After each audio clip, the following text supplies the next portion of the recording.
The UFO Crash Retrievals are absolutely the holy grail of this whole part of research here because they have the debris, the bodies, and the craft. Anything less than that, and we're just totally spinning our wheels. This is going to be the vehicle that brings about disclosure. We are the ones living in a matrix. What we're living in is a simulated reality of what's going on here. It's a pale shadow of what's actually going on.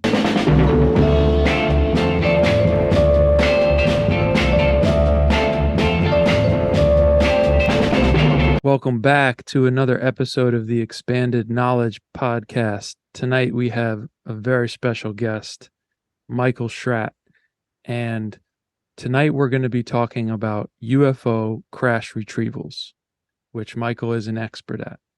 From what I've seen from Michael's presentations is he kind of focuses on three main areas, which is crash retrievals, the man-made UFOs, and also the black budget of the Pentagon and covert programs. And this is all really relevant right now because if you've been following the UFO UAP story and the events since about June of this year, you'll know that David Grusch, one of his primary claims is that the government or groups, covert groups within the government, have been retrieving crashed or downed UFOs for decades. And he said that. And now we even have a book that came out recently by James Lacatski, who was a director of the OSAP program, which was an officially funded government program from 2008 to 2010. And he recently came out and wrote a book saying that they went inside of a UFO that was retrieved. So as this is coming and we're getting that spoon-fed drip disclosure, it seems like it's really just a privilege and a pleasure to have Michael here tonight, somebody who's been studying crash retrievals for many years. And we could talk about so much, but tonight we're going to focus on the crash retrievals. Before we get into that, just want to get to know Michael a little bit here. And Michael, I'd just like to give you a chance to introduce yourself to the audience, to let us know about you and what you do and how you got into this. Mm-hmm. Well, it's good to be with you. First of all, thank you very much. I really appreciate it. In its simplest form, I'm a military aerospace historian. And like all of us, I'm a concerned taxpayer. I want to know where my tax tellers are disappearing. And I'll go to any length to find out what's really going on because, right, we paid for it, right? So by the Constitution, we we have an obligation to question authority, and we want to find out what's been going on. So over the last 30 years, I've been looking at this phenomenon, trying to piece this thing together. I mean, we're looking at a 400-piece puzzle here. We might have 50 pieces on the outer perimeter. We don't have the interior jigsaw pieces that make up this mosaic. And that's really what this is. And so what I want to do tonight is get into the crash retrievals. The UFO crash retrievals are absolutely the holy grail of this whole part of research here because they have the debris, the bodies, and the craft. Anything less than that, and we're just totally spinning our wheels. So how this all began for me is my dad used to take me to Oshkosh, like 81 time frame. And for decades, I had been going to Oshkosh, world's greatest air show, world's biggest air show. And of course, you'd see your B-17s, you'd see your P-51s, your Bearcats, your F-15, F-16, F-18, later on the B-1, B-2, things like that, fly over and everything.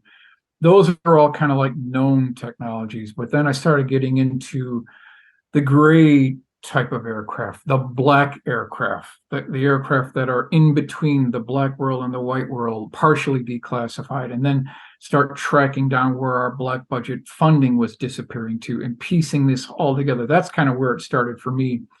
And then when Leonard published his book, and everything that we'll be talking about today comes from this book. So I want to reference where I'm getting information from. UFO Crash Retrievals, all his status reports, 1978 to 1994. So I want to give people a reference to where I'm getting this information. So he started gathering firsthand military witnesses who had firsthand knowledge of these crash retrieval programs, people who handled the debris, people who were on the retrieval teams that brought these craft onto 18-wheeler tractor trailer lowboy and shipped them to Wright-Patterson Air Force Base, people who were on the autopsies and handled all the medical files, real world firsthand witnesses. That's the kind of people you want on your team. That's the caliber of witnesses that Leonard had interviewed. And in 1978, he'd give a lecture at the MUFON Symposium in Dayton, right next to Wright-Patterson Air Force Base, where they kept the bodies. And it was really an international sensation. And from that point forward, Leonard's the one who coined the term UFO crash retrievals. I felt that his knowledge and information was a bombshell. It needed to be followed up on, and it needed to have really nice sketches done with full color illustrations. And that's what I hope to get into with you tonight. Awesome. And Leonard Stringfield, which I discovered from seeing your presentation, and I have the first volume, which I've read about half of it. Mm-hmm. But could you tell us, so the audience knows, and even so I can probably learn a little more as well, Leonard Stringfield, I understand he was involved or a witness in the Foo Fighters of World War II. Is that correct? And what is his credentials? Why should we look at him as a credible source with this crash retrievals? Okay, well, yeah, he had a sighting in a twin-engine cargo plane in World War II where the Foo Fighters knocked out both engines. He thought he was going down. He absolutely thought he was going down. He saw these, and it made an impact on his life that was completely lifelong, absolutely. And then being within close proximity of Wright-Patterson Air Force Base, he worked for a chemical company in Cincinnati. He would get calls from the Air Force when something came in, and they wanted to know what Leonard was. So there was this two-way communication. He actually had a hotline to the base there where they would filter cases over to Leonard. And so that's kind of the liaison that he had with the Air Force. But, you know, he started getting these real intricate details of crash retrievals that is a completely different level than Project Blue Book. We're talking about something on an orders of magnitude more important. So that's how he really started getting involved in this. And why we should trust him is the publications that he had put together, all of his status reports. It's great information. It's lacking drawings, but it's great information because it comes from good sources. But the problem is the agreement that Leonard made with his sources was that he would maintain an important part of our national history, but the names had to be kept anonymous to protect the witnesses. And so that is the double-edged sword of this. But he was a reliable gatherer of information. People could trust him. And all the way till his last day, he maintained their privacy. He protected their privacy. And so we gotta hand it to Leonard Stringfield. He kept his word with his witnesses. Nice. 3 questions to follow up there. Yep. So one was, did he serve in the Air Force? And if he did, what was his position? 2, what years was he active making these status reports, interviewing people? And 3, what was the public's reception of these books when they came out? I would have to imagine it was pretty significant he publication to make. Yeah, he joined the military immediately after Pearl Harbor. I mean, like the next day. What was your question number 2? Did you know what kind of position he had? Oh, yeah, we'll get into that. And then the status reports. What years did he write them? This is 78 to 94 are the status reports. Okay, so that's those when are he the was dates. Yep. Collecting them. Mm-hmm. Okay. Yep. And do you know how they were received during that time when he put the books out? Well, I guess we could go back to when he did his lecture in 78 at the MUFON Symposium.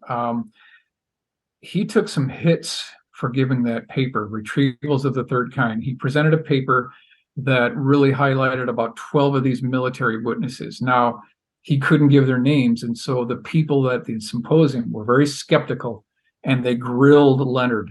He took some serious hits because here's this grandiose story about UFO crash retrievals, but he couldn't give any names. He couldn't give any sources for people to follow up on it.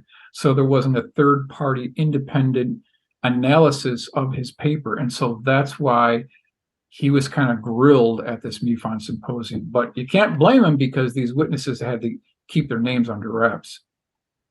And that's because they were worried about something happening to them. If their families, their pension, their career, their livelihood. Yeah. So that's why he kept their names under wraps. That's great to have that background, that context. Thank you. I wanted to ask you, because I first came across you through Stephen Greer, Dr. Stephen Greer, and the Disclosure Project. I was just curious, how did you meet him or connect and start working with him? Well, we follow the same line of research. Dr. Greer and I are very close on this line of research because he knows the importance of crash retrievals. He knows the importance of firsthand military witnesses, and so do I.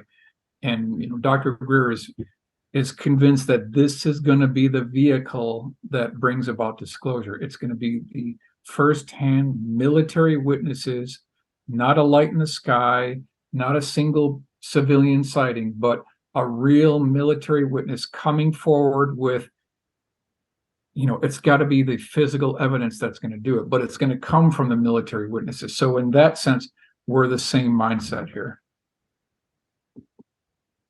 Okay. I want to get your opinion really quickly on this. This isn't the focus of this episode, but I want to ask you, to your knowledge and research, what do you think are the ways that UFOs are powered and what their propulsion systems are? Very good question. Very good question. The first thing is to identify which ones are ours and which ones are theirs. I wrote a whole white paper report on, how you identify things. Like, number one, first of all, a significant majority of sightings that we see today are man-made craft. There absolutely is a man-made component to this phenomenon. Like, an overwhelming percentage are our own craft. Things that are tested on a Thursday night, things that have blinking lights, things that blink in formation. So you'll have the reds go off, the blues go off, the yellows go off, the whites go off in sequence. That happened a lot during the Hudson Valley wave between 1982 and 1989. Rivets, fasteners, seams. When this craft flies over, there is a electromagnetic disturbance that takes out engines of cars and then takes out the radio. So you've got static immediately. Also, we've got electrical humming noises and things that sound like an electrical transformer or a sewing machine. If you have those combinations of features, or even tubes, pipes, and cylinders on the bottom of the craft, there's a very good high percentage that it's one of ours. That's the first thing to keep in mind. Okay. And in one of your presentations, I had taken a note where you had come to the conclusion that by 1954, the reverse engineering of the UFOs had gotten to a point where they were operational. I'm just curious if you could explain a little bit more about that and how you got to that conclusion. That's actually Dr. Greer's quote. October 1954 is when we made the breakthrough. And I concur with that because I did some deep diving and digging into the newspaper clippings mid-1950s. And it's true. Dr. Greer is correct. The newspaper clippings bear out the fact that universities, we have independent contractors, defense contractors, were desperately trying to crack the gravity barrier, like all through 54, 55. That's what you hear. I mean, I've got a whole binder full of newspaper clippings about them trying to crack the gravity barrier. So, like, the first thing they did is they cracked the electricity barrier. Then they cracked the rocketry barrier. And then the final one was the gravity barrier. And they did it. They did it. At least by 1954, they did it. And they left us all behind in another world. And we are the ones living in a matrix. We're at least 100 years behind where we should be right now. That's a direct quote from astronaut Gordon Cooper. Mm. At Wow. least 100 years. Wow. And these covert black ops programs that have been retrieving and reverse engineering UFOs, what have they been doing with these UFOs for the last 70 years? Sure, any number of things. Number one, controlling the high ground, because he who controls the high ground controls the world. Number two, illegal arms and weapons sales. Number three, human trafficking, drug sales using ARVs. It's cryptic. It starts getting very dark when you start going into what they're doing with this. But that's what the witnesses are telling us. This is exactly what they're telling us. Mm-hmm. Okay. And off of that, since the technology was kind of made operational by roughly 1954, Mm-hmm. that's a long time. And there's this kind of other part of the UFO subject Right. that starts to get a little more out there, but it's intriguing. And there seems to be some evidence, some witnesses where there seems to me anyway that there's some smoke to this. I was curious about your opinion. Do you feel that these operations, these man-made UFOs starting in 1954, have they gotten, or did they ever get, and have they gotten to a point where they're doing things in the solar system or even in deep space, in sort of I absolutely secret believe space they've gone programs? exoatmospheric, exoplanetary. Yeah, absolutely. So you If think you can there's get to, secret space programs? yeah, if you can get to Earth orbit, you're halfway to anywhere, really. I mean, that's using liquid rockets. We're talking about things that don't have any jet engines or liquid rockets altogether, and a magnetohydrodynamic propulsion system, an electrogravitic propulsion system. We're talking about zero-point energy. You don't need these big solid rocket boosters and external liquid fuel tanks. That is the way of the dodo bird. That's gone. That's just completely obsolete. So Mm, what they've done is nothing short of magic. I mean, it's indistinguishable from magic. it's wild. So do you think some of these witnesses that come out and say that they were in a secret space program, do you think that some percentage of them really were? I Because do it think seems a so. tricky thing. The whole thing about the 40 and back program and Mars and everything, I'm skeptical about that. But getting back to the technology, oh, absolutely. I mean, just look at the black Mm, budget. Look at the defense spending increase between 81 and 86 in the Reagan administration, like a 5-year buildup, billions of dollars for classified programs, for unacknowledged special access programs. Any number of those programs are just it's revolutionary. It's revolutionary. So anything you would see at your local airport, your local air show, F-16, F-15, F-14s are now up. They're retired now. F-117s are retired now. But your standard military aircraft is already, we're talking about generations obsolete now. It may look like a modern fighter, but it's even the F-22. It's already way obsolete. Decades ago, it's gone. It's gone. So what we're living in is a simulated reality of what's going on here. It's a pale shadow of what's actually going on. wild. And I remembered from the one of the conferences as well. I forget his name. I think his first name was James.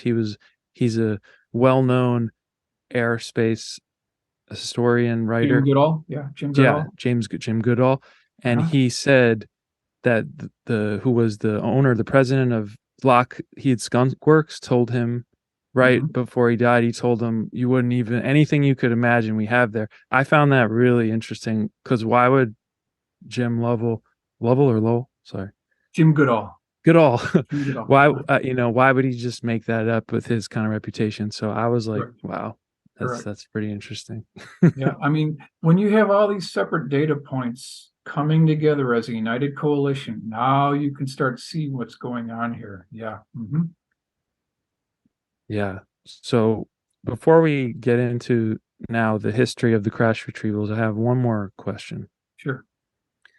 Why do you think one person couldn't have come forward at this point with one little piece of something? And also, do you think that that could possibly happen as a future stage of a next step of this? Because there's got to be a decent amount of people involved with these crash retrievals. Can someone get their hands on some kind of physical evidence to come out and then say, here, it's Yeah, not that's a very good disputable? question. That's really the heart of the matter, right? Because, yeah, the way it was explained to me is they don't care what you know, they care what you can prove. Okay, so Mm. you're free. You're free to go to any university library. You're free to go to any magazine store, any bookstore. You're free to go to any college lecture. You can read all you want. And they don't care what you know. What they're concerned about is they care what you can prove. Now, getting physical evidence puts you in a completely different category than just someone who knows something. When you have physical evidence, now you're on a different ballgame. Now, the other thing is, and we'll talk about it later on here, is that when the Roswell incident happened, the civilians got to the crash site before the military did, which means that there were dozens of people that have souvenir debris pieces like memory metal, I-beams, things that they couldn't bend with a 16-pound sledgehammer. That is in civilian hands right now as we speak in Roswell. It's been handed down through the family. Those people are not going to come forward because those are the ultimate souvenirs. But you can bet your bottom dollar that if you went down to Roswell, you're not going to find these people, but they do exist. So there is physical hardware in civilian hands right now. Wow. Somebody's got to go there and just make it It their won't be full-time easy. job to It try. won't be easy. This is the varsity team. We're playing with the big boys now. They're not going to give this up easily. And it's again, we're racing the Undertaker. So what's your take then on David Grusch and how he was, because it's huge. I mean, it's unprecedented the way he came forward, right? Very interesting, but it's time to put up or shut up.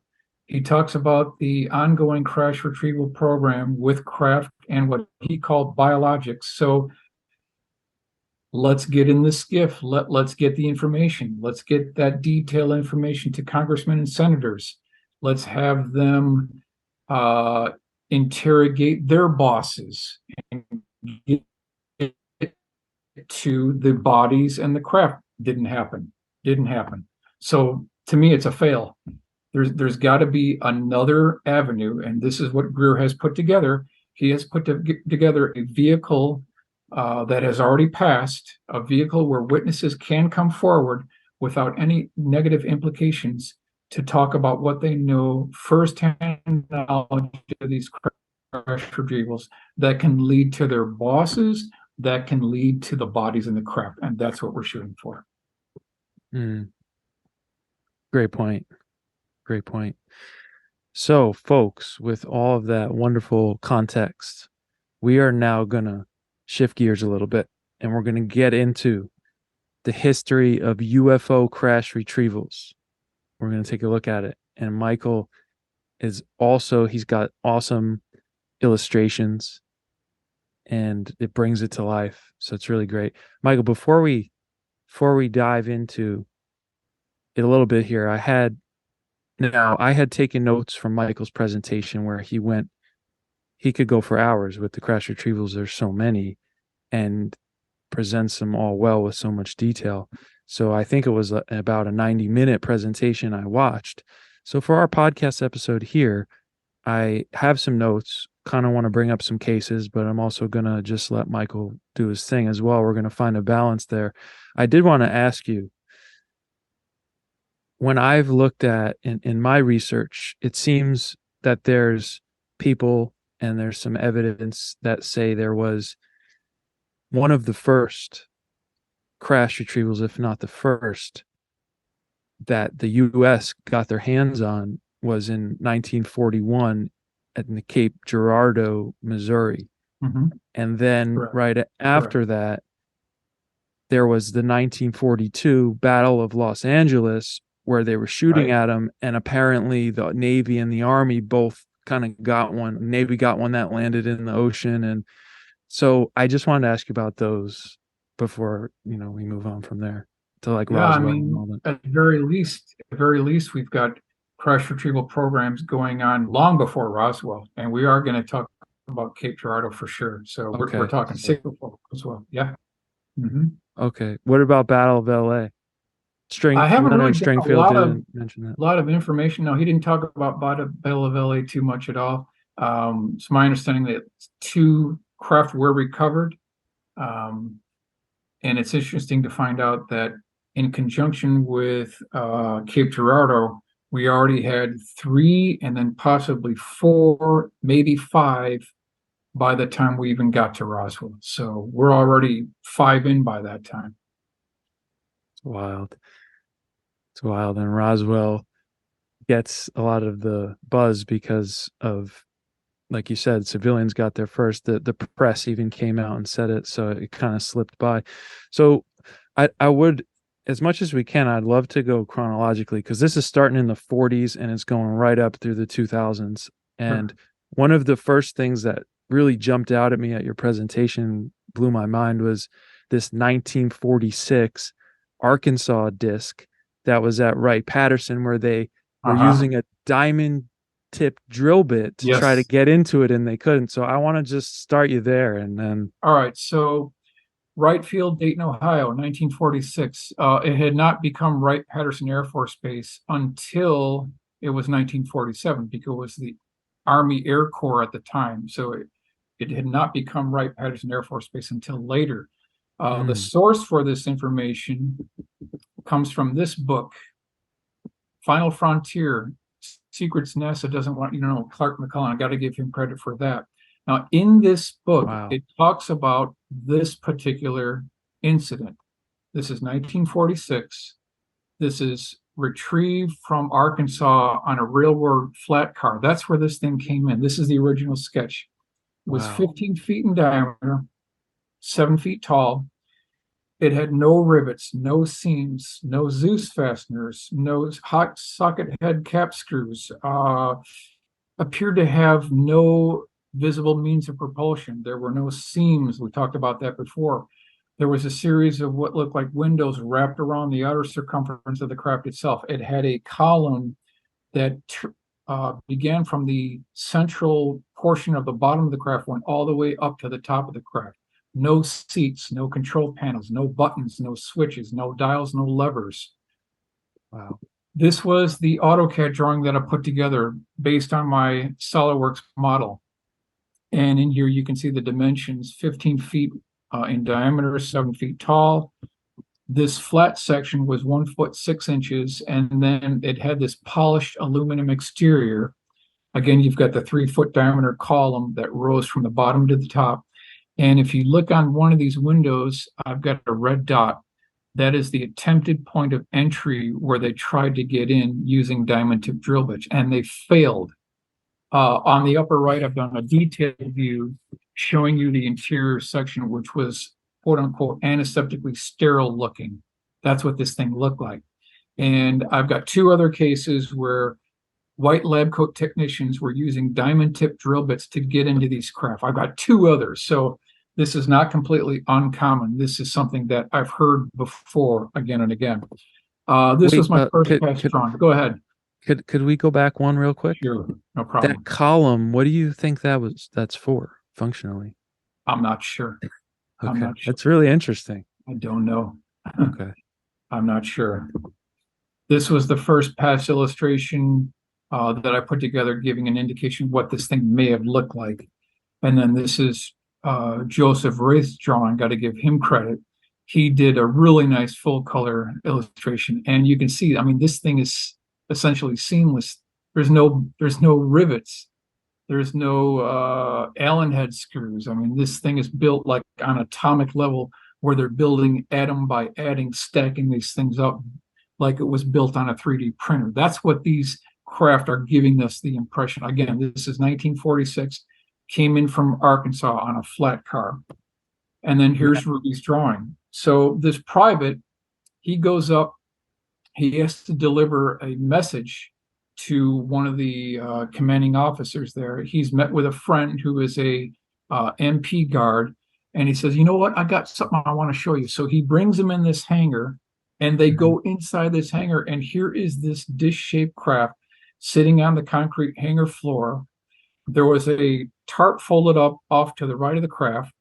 In the foreground, there was a toolbox, and then there was a electric drill with diamond tip drill bits. So they were there for a few minutes. He eventually left, but this is what is described within not only the text, but the drawing as well, the original pencil sketch that we looked at before. So we took everything we got from the eyewitness testimony, the original pencil sketch, and we came up with this full color rendering by Joseph Ray, just to give an idea of what it may have looked like if we were there. That's so cool. And it just brings it to life. It's like, imagine being there guarding that. Yeah, I mean, this is what the eyewitnesses are telling us. I mean, again and again and again, these military sources. Now, I got 119 cases within Leonard Stringfield's dictation notes. That's the 65 3-ring binders that were at Lunken Airport in Cincinnati. 119. Now, can some of these be hoaxes? Absolutely. You know, you're going to have some bad apples in 119. So let's just say 112 to be safe. Even if it was 100, all we need out of that 100 is one to be correct, and it's game over. It's game over. So the odds are in our favor, really. Yeah. So is that the 46 Wright Patterson? This is the 46 case, yes. So can we go 1947? Can we go into Roswell?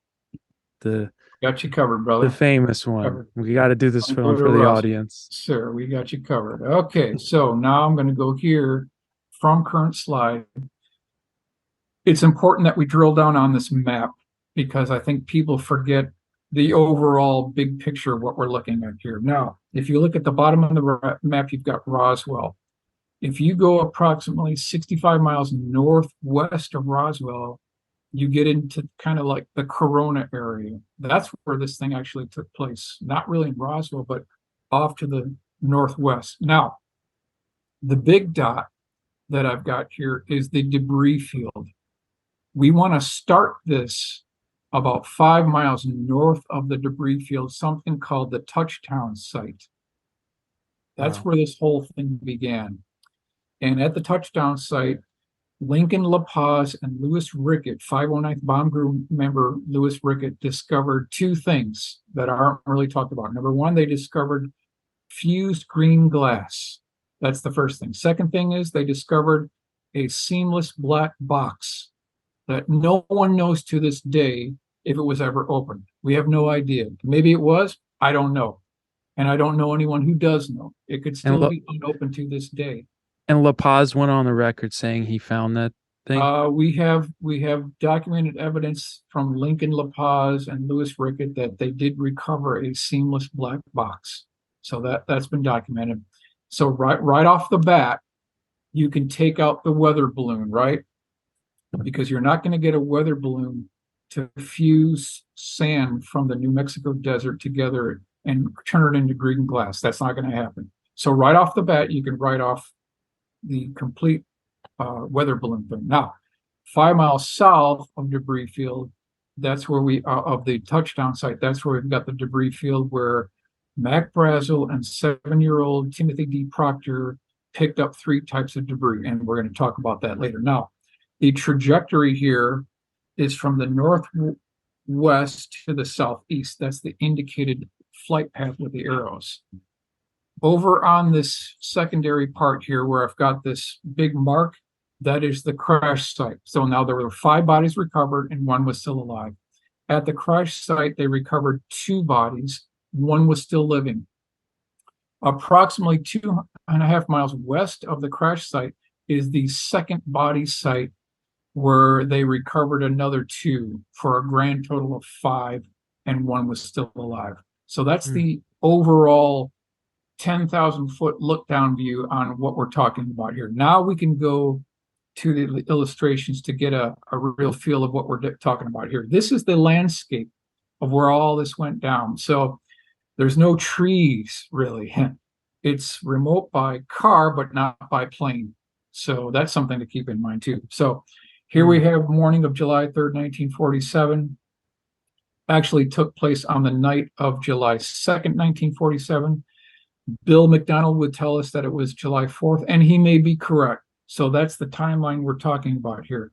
So we've got Mac Brazel, 7-year-old Timothy D. Proctor. They came across the debris field that was at least 200 feet long, about 12 foot wide. They recovered 3 types of debris. Number one, they recovered debris that was the quote unquote memory metal. So you would crinkle this stuff up. You could, let it go in your hand and it would float down like liquid mercury. It might take 15 to 20 seconds to float down to a table that you might be next to. So that's debris number one. Debris number two is a debris that could not be cut, could not be burned, could not be pounded or dented with a 16-pound sledgehammer. That's debris number two.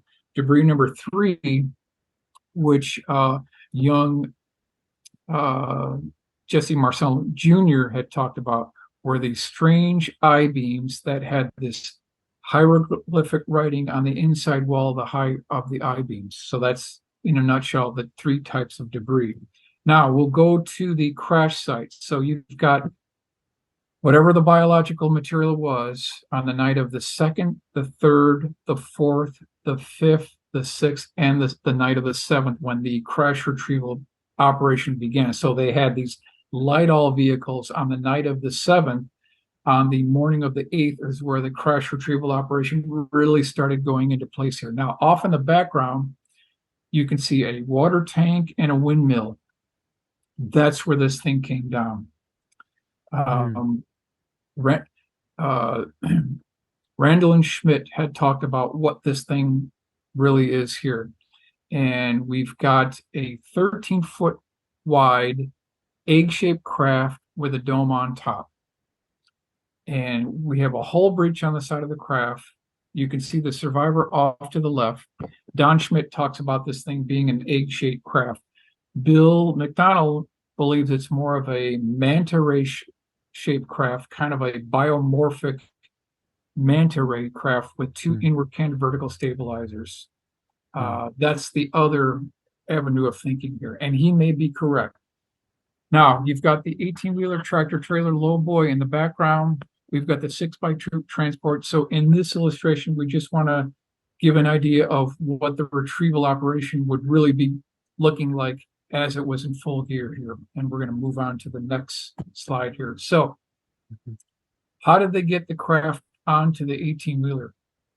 According to Don Schmidt, and this isn't talked about very much, they did not have a workable crane at the 509th Bomb Group.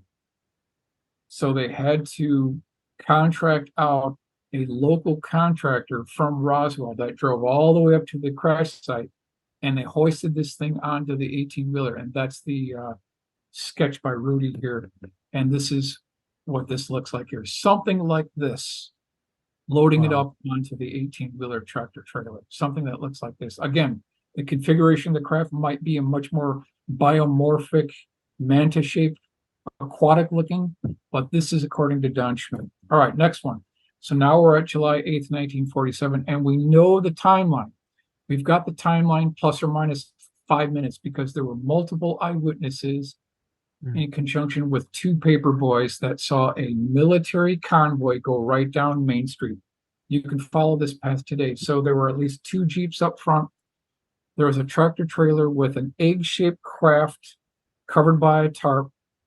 2 more Jeeps, in fact, heading their way to the base. This is July 8th, 1947, around 4 p.m. So now let's follow this convoy into Hangar P3, Building 84 at the base. And this is the newspaper clipping, Roswell Daily Record, July 8th, 1947.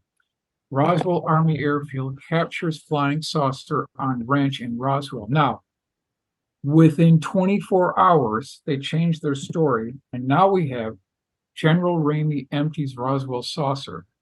Ramey says excitement is not justified. General Ramey says disc is weather balloon. But wait a minute. How can it be a weather balloon if prior to, we've got the testimony from Lincoln La Paz and Louis Rickett, 509th Bomb Group member, who stated that they found fused green glass where this thing touched down. Right off the bat, we're being played, we're being had, we're being made fools of here. All right, so Hangar P3, Building 84, July 8th, 1947. This is somewhere around 4:15 p.m. All of the components are in place here. Off to the right, you've got the craft. You've got the 18-wheeler tractor trailer lowboy. You've got the child-sized caskets that Glenn Dennis talks about. Over to the left, you've got the 6x6 troop transport with the debris that were covered by the MP police that crisscrossed the debris field for 3 days, and then they finish up with industrial vacuum cleaner. That doesn't happen with a weather balloon. You're not going to bring an industrial vacuum cleaner and have teams of men going on their knees for 3 days. No, we're talking about something different here. Now, on the back here, you can see this wooden crate that they were using to transport the child-sized caskets. And then on the foreground here, the middle foreground, we've got some of the bodies being retrieved that look like Casper the Ghost. By this time, the first body flight already went out, and that was with Pappy Henderson in a C-54 directly to Wright-Patterson Air Force Base at the time. So this is Wright Field, Dayton, Ohio. Once they loaded the bodies into this casket, they put this crate into atomic bomb pit number 1 at Roswell Army Airfield, and they had 2 perimeter screens, and MPs were told to shoot to kill anyone who tried to breach these 2 perimeter screens. Now, this is all over a weather balloon, okay? This is what we're told. So again, there's something else going on here. This is the night of the July 8th, 1947. And then here we've got B-29 straight flush, July 9th, 1947, taxiing over atomic bomb pit number 1, and then by way of a hydraulic lift, with the crate is being loaded into atomic bomb pit number 1, and that flew to 8th Air Force, Fort Worth, Texas, to General Ramey, who was so hot to get this debris. So in a nutshell, that's what we're talking about here. This is the type of C-54 that Pappy Henderson flew to Wright Field, Dayton, Ohio. This was the first pass bringing the bodies out. And here's Pappy Henderson. This is drawn by my good friend Rudy Gardia. He's overseeing the loading process onto his C-54. So you better believe that your pilot in command had a need to know what was going on his aircraft. Absolutely, certainly he did. Later on, there was at least one autopsy at the base, Roswell Army Airfield, and then we believe sometime after July 9th, 1947, there was another autopsy at the Aero Medical Lab at Wright Field, Dayton, Ohio, sometime after that time frame. Now, we want to talk about Marion Black Mac Magruder. This isn't mentioned too much. Now, people in this field, they know about this, but generally people, they forget this important point. Black Mac Magruder was a fantastic pilot, and he was commissioned by the United States Army Air Corps to go to England to find out about night fighting. So they send this guy to England to find out about night fighting, because we didn't know anything about night fighting at the time. So he comes back, and he's part of this graduating class. This is his graduating class. This is 47, 48 time frame. And he's at Wright-Patterson Air Force Base. This is April 1948. And a call comes in where they're at Montgomery Field, Alabama. A call comes in, and there's a desperate call to fly these graduating class members to Wright-Patterson Air Force Base. This is April 1948, because the United States Air Force wanted to get their opinion on something, urgently wanted to get their opinion on something. So these members are brought into this room. Two guys come over with these boxes, and they start handing out debris to all of these graduating class members, including Mac Black Magruder. And it's debris from the Roswell crash. They wanted to use this as a trial balloon to get their impression. Could they handle this new reality? What were their thoughts on this? Did they think this was an ET thing? Did they think this was man-made? They wanted to get their impression. And then they're led down another corridor. They make a left-hand turn. There they're faced with a large open area with a one-way mirror. And they look inside and they see the survivor. I interviewed Mac Black Magruder's son, who did a 2-hour interview with me on videotape, where he describes what his father told him that he saw April 1948, the survivor. And this is oversized eyes, slit for a mouth, minute nose, emaciated body that looks squiggly and is described by Casper the Ghost. They also saw the other deceased crew member as well. So not only did they see the survivor, but they also saw the dead crew members as well. This is coming from a top-notch military pilot with a decorated background. Very good eyewitness. And then we can go into the next case, whichever one you want to go into next. Yeah, that was amazing. What have people said that they did with the surviving? According to Mac alien? Black Magruder, we quote unquote killed it when we did one of our experiments. That was a direct quote from Marion Black Magruder. Okay. So awesome. And Roswell, of course, we could talk about it for 2 hours. There's so Sure. much with the Roswell case. Sure. But folks, what I want to do for you all and us today is kind of just do some highlights here. There's so many cases. Michael, where I'd like to ask you if we could go next is Yep. Go ahead. There was a 1950 Farmington Armada. 500 saucers were seen. And I don't know if I'm mistaken, but there was even newspaper headlines talking Sure. about shooting down saucers. That's Sure. pretty interesting. 1950, right? That is correct. In order to do that case, I need to set you up right here. Okay. So this is Classified Materials Library, U.S. Air Force Base. He's a former military officer. The source for this is UFO Crash Retrievals, pages 212 to page 213. So that's the reference for this. That's the book I already talked about. So this military officer, he's in this classified military library. He goes to these file cabinets. He opens up one of these drawers, pulls out a file. In this file, it has detailed information on crash retrievals. It has an 8x10 glossy black and white, and there's mention of bodies also associated with this particular crash retrieval. Here is Rudy's drawings of what this may have looked like. So this was about a 36-foot diameter dish-shaped craft, came down in Farmington, New Mexico, sometime prior to 1950. There was a pencil-sized hole on one of these small circular-shaped portholes that wrapped around the outer circumference of the upper dome. That's the setup here. Now, within this report that this gentleman read, these are the takeaways. Number one, military officer had the correct security clearance, which gave him access to a classified materials library. Number two, report seen by witness made reference to crashes and that bodies were recovered. Number three, in addition, diamond-tipped drill bits and acetylene torches were used to gain access to the interior. Reference 1946 case that we already talked about, and reference December 1963 case that we didn't talk about. Number four, eventually technicians were able to gain access to the interior of the craft by way of a small entry hatch.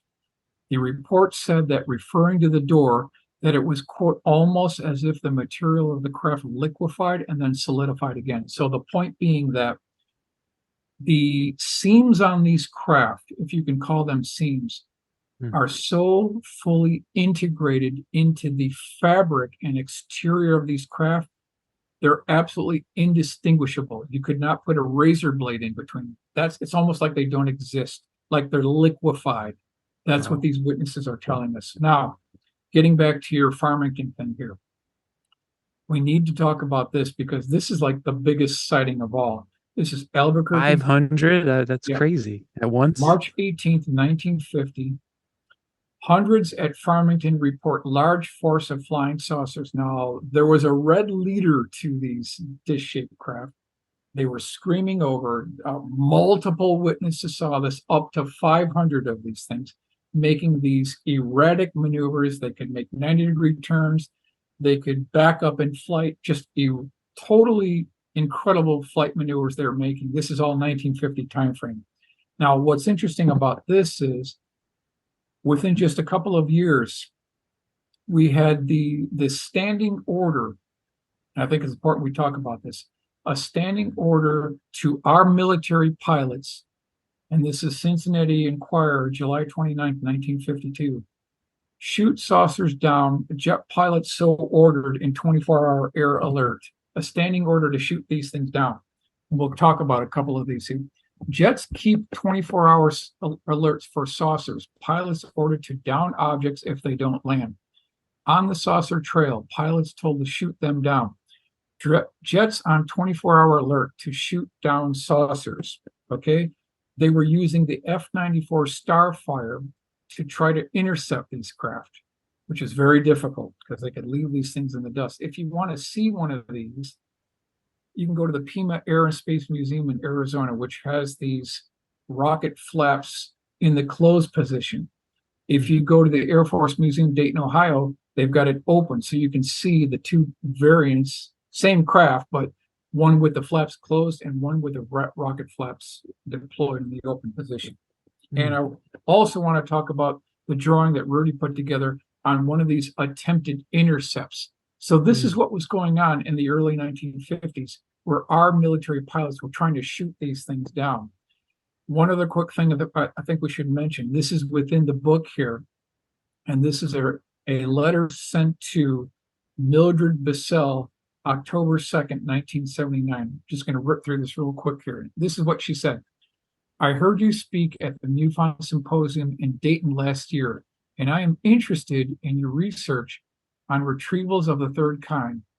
I gave a talk at a local library last week, and in the discussion period following, a fellow told me that when he was a gunner in the Air Force, he had emptied his guns on a UFO and had taken pictures with his gun camera that clearly showed the shells exploding against the side of the craft. He said the camera was taken off the wing of his plane when it landed, and the pictures developed. At 2 a.m., a couple of military policemen came and got him out of bed and took him to the base auditorium. They ran the 17 seconds of movie of the UFO over and over and questioned him and two other crew members until 10 a.m. He was warned never to tell anyone what had happened. He said he had a wife and family, a good job, and a lot to lose. He seemed afraid of the CIA and wouldn't even give me his name. So here's this reference of this Air Force pilot that emptied his entire magazine of shells on this thing. It hit the side of the craft, and they got it all in gun camera footage. And this went on over and over and over again. They've got warehouses full of gun camera footage, 8x10 black and white glossy whites, 8x10 color, and motion picture film reels, all in multiple repositories around the country here. Fascinating. Fascinating. Wow. So I wanted to ask you and jump slightly forward here. I was interested in what you had mentioned about these bases that are storing these UFOs are underground and that they're even connected by underground tunnels, which is a whole nother level of this thing that's fascinating. And in my notes here, I have a 1959 Project Rand having dumb plans, deep underground military base plans. You want to talk about that case next? If we could touch on that, and then also if it's possible to connect that to the 1972 LA Times article talking about underground mole tubes that could go 10,000 miles per hour. So I don't know if you could connect those two for us real quick. I think that's really valuable. Why don't we go ahead and start here? Okay. And we're going to talk about Fort Hood, Texas, late 1960s. This is a private pilot. UFO Crash Retrievals, page 91 by Leonard Stringfield. That is the reference from where I'm getting this information. So if we go here within Fort Hood, talking about Texas here, there's something called Robert Gray Army Airfield. That's within the confines of Fort Hood. Now, according to Leonard, time frame is 1968 time frame. A Cessna 172 pilot had to make an emergency landing, and so he lands on this unimproved runway at Robert Gray Army Airfield. Within 30 seconds of him landing, there's a Jeep that's rushing up to him. The driver of the Jeep and the passenger, they both have pistols aimed at this guy. They get out of the Jeep, they hold him up. He gets out of the 172 while all this is going on. Wow. This is in the report. A massive bypass door opens up, probably 400 feet wide by 400 feet long. Massive bypass door opens up. And I'm going to go to the drawing here. This is by Rudy. You can see the Cessna 172 pilot up on the left with the Jeep and the MPs pointing pistols at him. And so when this bypass door opens up, now you would never know that there's anything here, that there's an underground runway, because that's what this was. This was an underground runway and staging area for test flights of our man-made UFOs. You couldn't tell because the upper section of the bypass door had scenery on it. It had dirt on it. It had rocks. It had landscape. It had low shrubbery and brushes. It blended in with the background and local area. You'd never know there was anything there. So what he described was a whole series of Cray computers. He also described that there were quote unquote robots seem to be controlling the area here. Now, if you extrapolate the information, according to Leonard's account within the book, there are multiple witness sightings of UFOs being escorted by our military helicopters. So what we can extrapolate here is that these things are being test flown by our pilots, and you've got CH-47 Chinook helicopters, double rotor CH-47s in conjunction with Huey UH-1 helicopters that are escorting these craft on test flights originating from Fort Hood Gray Army Airfield. That's what's going on here. So within this drawing, you've got the bypass door opened up. Over to the upper right, you've got the Cray computers. Now, we've heard for years that these different military, deep underground military bases are connected by high-speed tube shuttle train systems. So we've got that in here. And if you think about the timeline here, this is 68, that would put us in the timeline of the 1966 Eddie Laxon case. This is Temple, Oklahoma. That would also put you in the timeline of other dish-shaped craft that came prior to that. And then later on, this is December 29th, 1980, I've added in the Cash Landrum craft. So we've got all the legacy craft kind of within this facility here. Now, what I want to do here is I'm going to take Rudy's drawing. We're going to take all the information we got from the 172 pilot and the eyewitnesses, put that all together and combine it into a full color pencil, full color rendering here. So the question is there a vast top secret underground facility located at Gray Army Airfield? A couple of quick quotes. Now, this is within the book here. This is researcher Tommy Blond, who interviewed someone called Colonel X. This is page 100.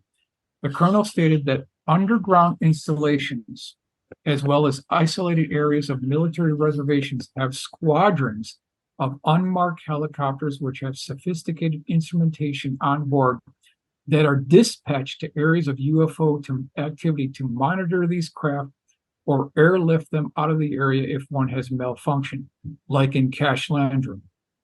Second one here, this is page 92.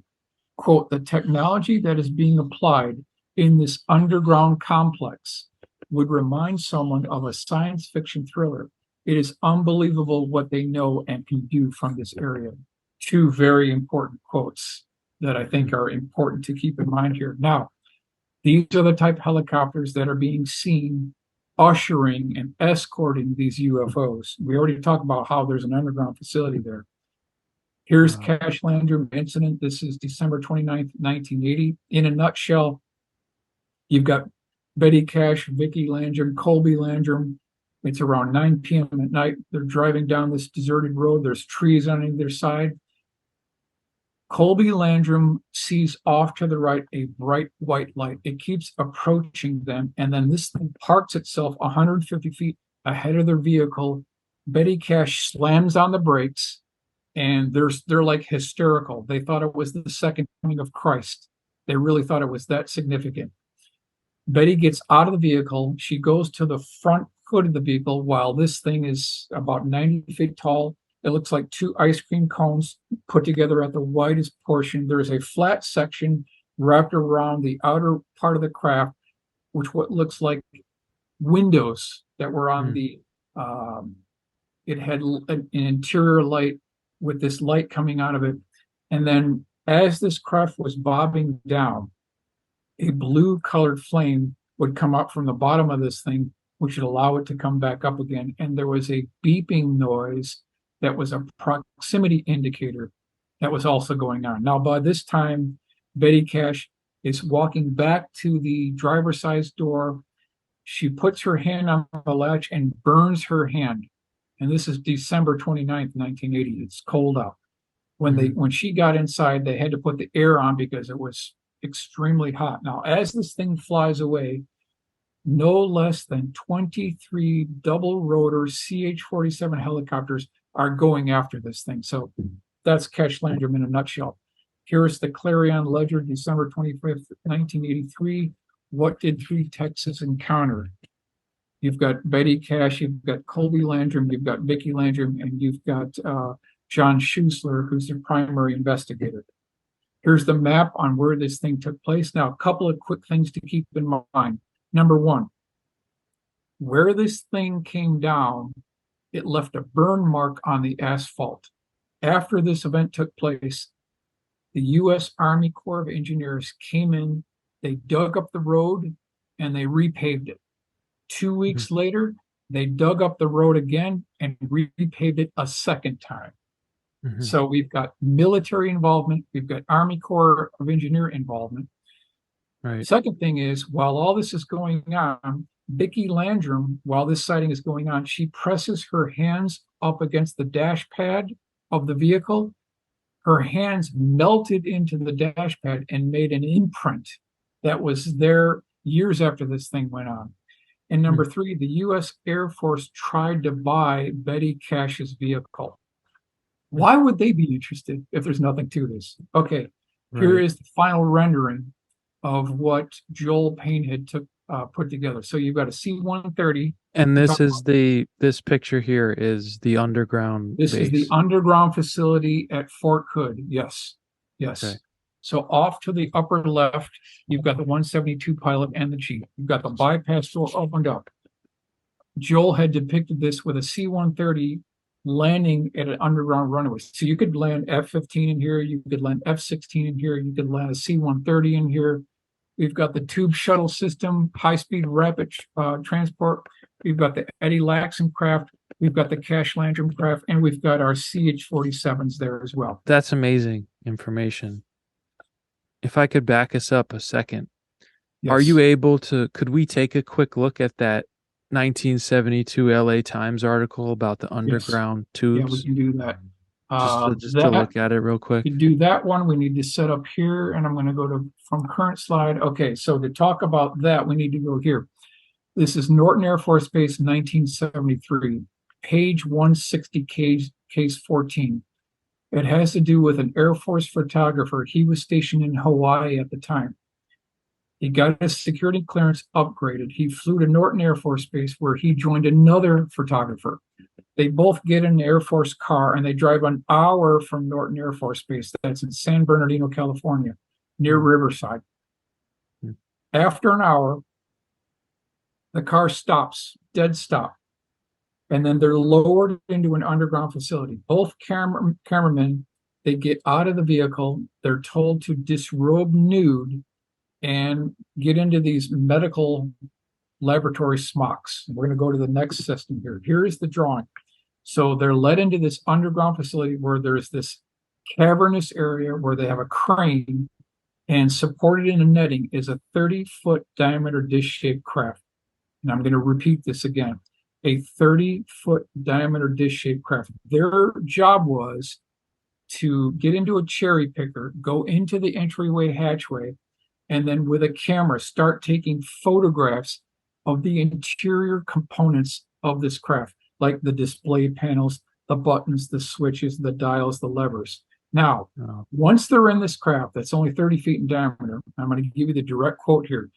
The primary eyewitness said, quote, "I could have thrown a football as hard as I could and not hit the other side. How is this possible? If this thing is only 30 feet in diameter, how could you throw a football as hard as you could and not hit the other side?" There So it was was like bigger, and it's appeared bigger inside than it was. 10 times bigger on the inside than it is on the outside. So there's a space warp, a time continuum, some type of gravity well going on here. That's what this gentleman is reporting. Now, I've got other cases of this as well. Now, when they were done with that, they were led into another room where they were told to photograph the autopsy of 3 bodies.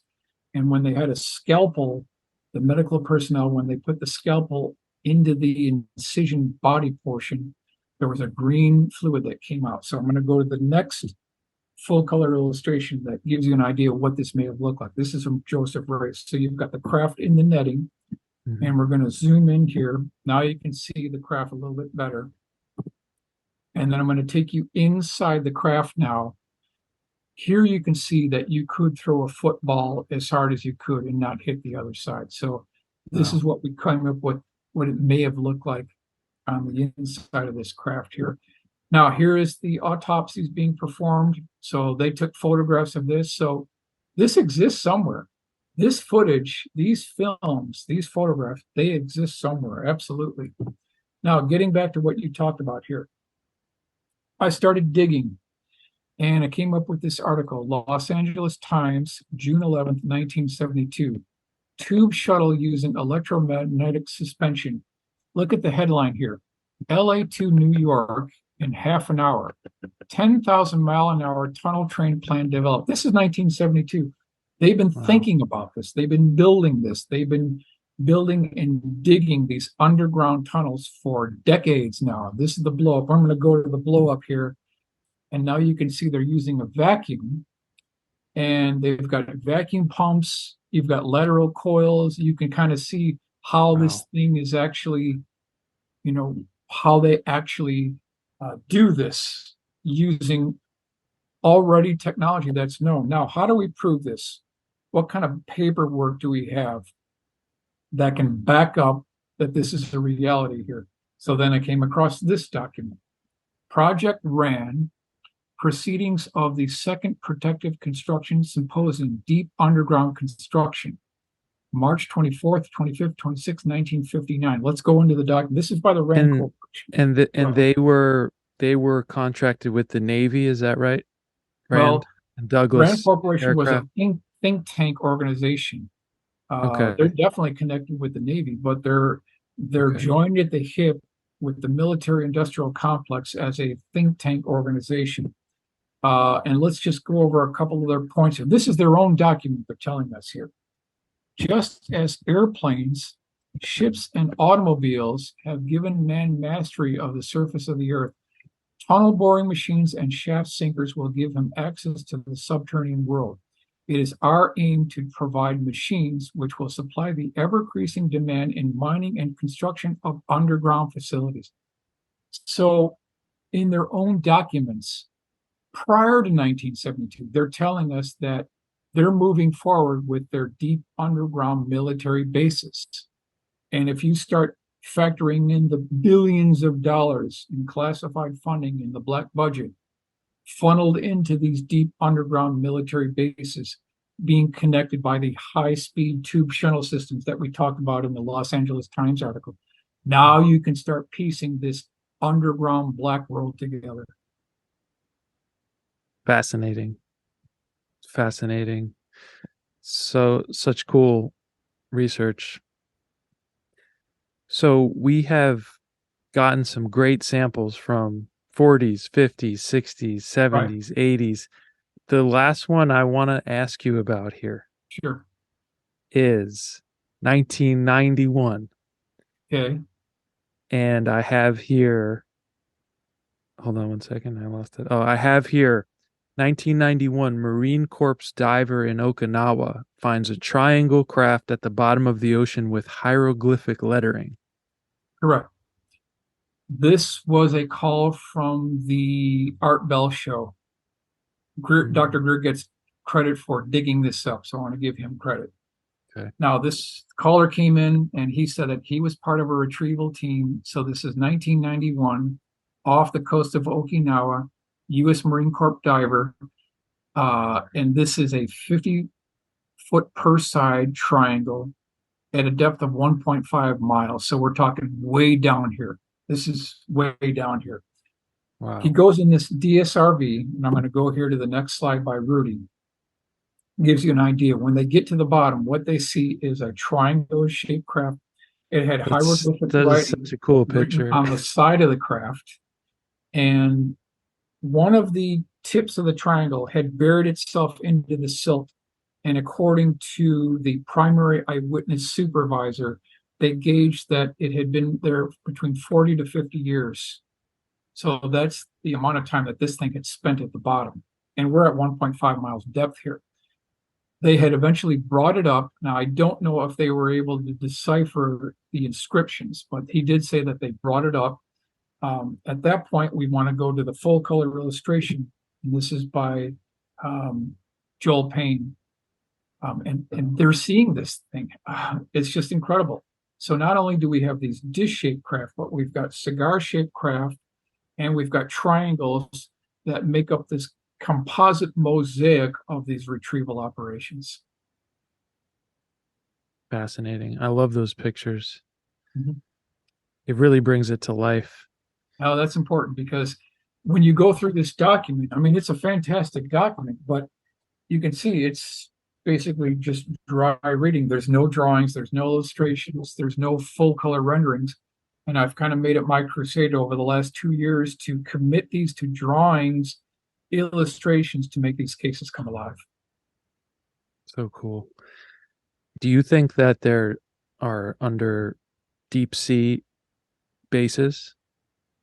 I do think so, because at least 51% of all UFO cases are, in point of fact, USO cases, unidentified submerged object cases. This goes back, we're talking decades, perhaps hundreds of years. We've got reports of USOs coming out of the ocean. So yes, I do believe there's USO bases. Cool. So we got some awesome samples from all the decades, and thank you for sharing that. That Sure. is so cool. The audience that watches this gets to see these amazing photos and all this information that is not that easily accessible out there, honestly, I can say. And so I'd like to kind of just break down a couple things and bring us to a closure, a little bit of a reflection on all of this. You've done all this awesome research, and you've based a lot of it on the Leonard Stringfield reports. Right. I'd have to assume that these crash retrievals have continued from, let's say, the 90s up until the present day. Sure. So one of my questions for you was, you've led the way with this kind of work. Do you currently, or do you ever think about trying to find new, kind of being the Leonard Stringfield of now, if you know what I mean, and finding new information, say, about what's been going on in the last couple decades?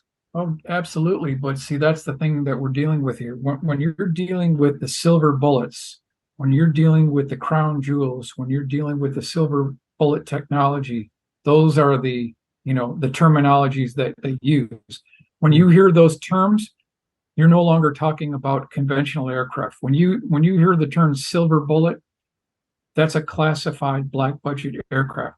And if we extrapolate the data that's been talked about in these congressional hearings, and with what Dr. Greer had talked about, it appears that they have integrated the technology from crash retrievals into our very advanced aerospace assets, is the best way to describe it. So they're not going to give this up.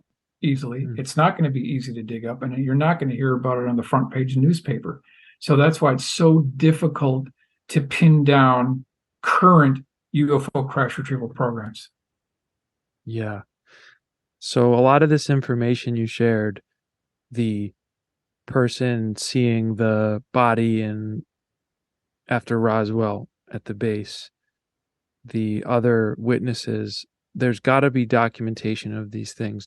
Do you foresee in the next, let's be generous, Right. 20 years as this thing unfolds, we have somewhat of a ball rolling potentially now.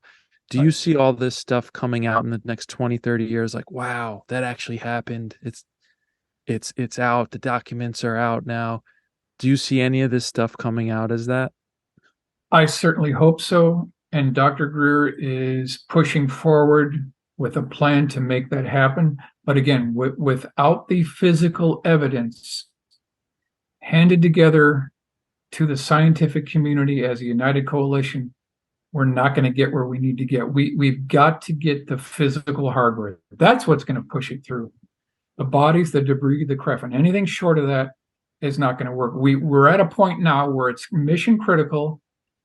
We need to take the bull by the horns and make a management decision, and we need to get to the physical hardware. That's what's going to move it forward. Okay. So let's say this comes out and the technology comes out.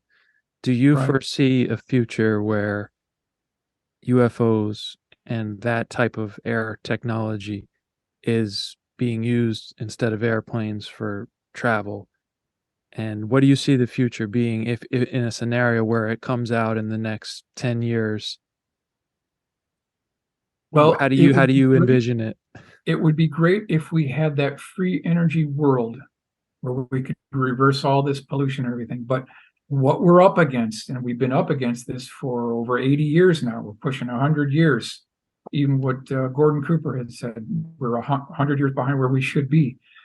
What we're up against is the oil cartels, because when you deal with the propulsion systems associated with these crash retrieval operations and vehicles, you not only have an advanced propulsion system, but you have an advanced free energy system. Hmm. And that energy system is critical because it would doom the oil industry. It would make the internal combustion engine obsolete overnight. It would Right. take out the coal fire plants. It would take out the solar power plants. It would take out the nuclear power plants. We're talking about a multi-trillion-dollar industry that would be obsolete overnight. And so that's what we're up against. It won't be easy. It won't be easy. Saying that hypothetically, that's overcome. Would Okay. the world start flying across the world in different types of aircrafts and Absolutely. airplanes would all go away? Yes. Well, we will no longer be flying airplanes based on their Hmm. Bernoulli principle of lift. No, it has nothing to do with, because these craft don't fly. They ride across the sky like a liquid bulb. Manipulating. It's been described sometimes. They don't fly.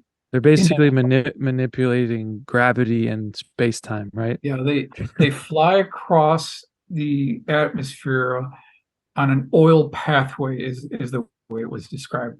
It's just this beautiful, seamless flight path. They can make a 90-degree left-hand turn. The pilot's crew would feel no G's. They've overcome inertia. They've overcome these G forces. We won't be flying 737s anymore. No, if we're allowed to do what we need to do. Right. Have you ever seen a UFO? I technically can't say I've seen a UFO, no, but I don't need to see it to believe it. I've Right. already seen the promised land. You I've already never got had the eyewitness testimony. a sighting though of something. Nope, but I don't need to see it to believe Yeah. it, because Right. just the groundwork alone, the witness testimony alone would Yeah. tell you that The body of evidence, the body of it's evidence. just, if you're gonna say there's not something to it, that's more radical and far-fetched than saying Yeah, there's something to it. I mean, if you get So, bored on a rainy Sunday afternoon, you can go to NICAP.org and you can type in 1952. You can spend an entire day going through all the 52 sightings, and it's endless. The Wow. wave of 52 was bigger than the wave of 47. I mean, we're Mm, talking about military encounters, things flying over the White House, pilots trying to intercept it. You think our pilots are lying? Why would they lie? They try to intercept these things. They couldn't catch them. It is going on. It is happening. right. So let's say the Congress hearings move forward. Right, Let's say they get some sort of investigative body that's being allowed to pursue this and get to the bottom of right. it. Do you think this kind of evidence, like what you've amassed, the Stringfield cases, will they hypothetically actually go and look at that and say, okay, this supposedly happened here in 1952. Let's try to find where the evidence is. Do you think that kind of process will happen, a sort of historical review and investigation? Okay, good question. Now I got to go back to Dr. Greer because he's right on this as well. Now, keep in mind the government really doesn't do anything. They subcontract things out. So if the congressional hearings go the way they need to, where this is leading is it's leading to the defense contractors. That's where this is leading. Now, if you have a contractor proprietary program, it means that it is null and void to FOIA requests. So, like the Boeing Phantom Works Bird of Prey, you can't FOIA that because it's a Boeing proprietary program. They did it with their own money, like things that the taxpayers provided for. We were free and clear to go for that. But when you have these proprietary programs, we're up against that. We're up against government defense contractors. And then the dirty deal they cut with the defense contractors is the government said, I don't care what you do with this technology. So you've got to, we'll do an example. You got a crash retrieval that comes into Wright-Patterson Air Force Base. The government doesn't know heads or tails. They don't know what to do. So they subcontract to the defense contractor and they cut a dirty deal with the contractor. They say that we don't care what you do. We don't care how you do it. We just want to figure out how this thing works. And we'll allow you to privatize and commercialize the technology for your profit. We just want to know how the thing works so that we can take the technology. And that's the dirty deal they cut. And so that's what we're up against. It's not going to be easy to pull this off. It's a gargantuan task. And that's why it's taken so long, because we're dealing with the big boys here. This is the varsity team here. Yeah. Fascinating. So, Michael, is there anywhere that people can go to see more of your work? Sure, you can find my YouTube channel. It's called Blue Room Media. 3 words, Blue Room Media, and you'll find me there. And I post crash retrieval, PowerPoint presentations, all the drawings, all the sketches, all the references, so you can, investigate this on your own terms. Nice. Well, thank you so much again, Michael, and I will hope to talk to you soon. Thank you very much. Great to be with you. You got it. Take care.